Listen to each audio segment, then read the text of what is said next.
நமஸ்காரம். இன்றைக்கி ஸ்பெஷலாக ஒரு தேங்காய் சாதம் பண்ண போகிறேன். பாருங்கோ, எண்ணெய் விட்டுக்கோங்கோ, தேங்காய் எண்ணெய் விட்டுக்கோங்கோ, கடுகு போட்டுக்கோங்கோ, உளுந்து போட்டுக்கோங்கோ, அப்புறமா முந்திரி பருப்பு போடுறோம்.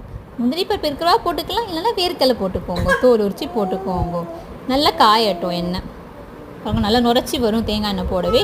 இப்போ பெருங்காயம் போடுறோம். நம்ம கருவேப்பிலை பொடியாக நெருக்கி போட்டுக்கிறோம். அது கூடவே இஞ்சி போட்டுக்கிறேன். இஞ்சி பச்சை மிளகா பொடியாக நெருக்கினதை சேர்த்துக்கிறேன். நல்லா வதக்கிக்கோங்க. கடுகு பொரிஞ்சிச்சு. இப்போ அது நல்லா எண்ணெயிலே சுருளை வதக்கிக்கோங்க, தேங்காய் எண்ணெயிலே. கம்ம தேங்காய் எண்ணெய் வாசத்தில் அந்த இஞ்சி பச்சை மிளகா கருவேப்பிலை ஸ்மெல் எல்லாம் வருது. வாசம் நல்லா இருக்குது. முந்திரியும் நல்லா வதங்கின்னு வருது. நல்லா வதங்கட்டும். இப்போது இது கூடவே நம்ம துருவி வச்சுருக்க தேங்காவை சேர்க்க போகிறோம். இப்போது நான் ஒரு 4 பேருக்கு சாதம் கலக்க போகிறேன். அதுக்கேற்ற மாதிரி நான் தேங்காய் போட்டுக்கிறேன். பாத்தில் எத்தனை பேருக்கு பண்ணுறீங்களோ அதுக்கு ஏற்ற மாதிரி தேங்காய் போட்டுக்கோங்க.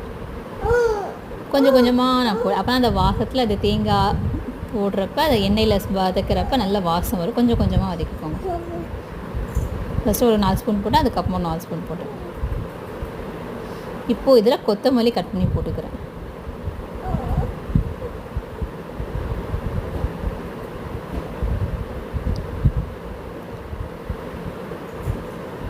நல்ல பொடியாக நெருக்கி போட்டுக்கோங்க. இறக்க போகிற சமயத்துக்கு முன்னே போட்டுக்கலாம். உப்பும் அதிலே போட்டுக்கிறேன். நல்லா வதக்கியாச்சு. திரும்பியும் மேலே கொஞ்சம் தேங்காய் எண்ணெய் விடுவேன். நல்லா வதங்கின ஆட்டு கொஞ்சமாக விடுங்க. அப்போ நம்ம சாதம் இப்போ செய்கிறப்ப நல்ல வாசமாக இருக்கும். தேங்காய் எண்ணெய் வாசமாக இருக்கும். அவ்வளோதாங்க, சுவையான நம்மாத்து தேங்காய் சாதம் ரெடி. பண்ணி பார்த்துட்டு எப்படி இருக்குது கமெண்ட்டில் சொல்லுங்கள். சப்ஸ்கிரைப் பண்ணுங்கள், லைக் பண்ணுங்கள்.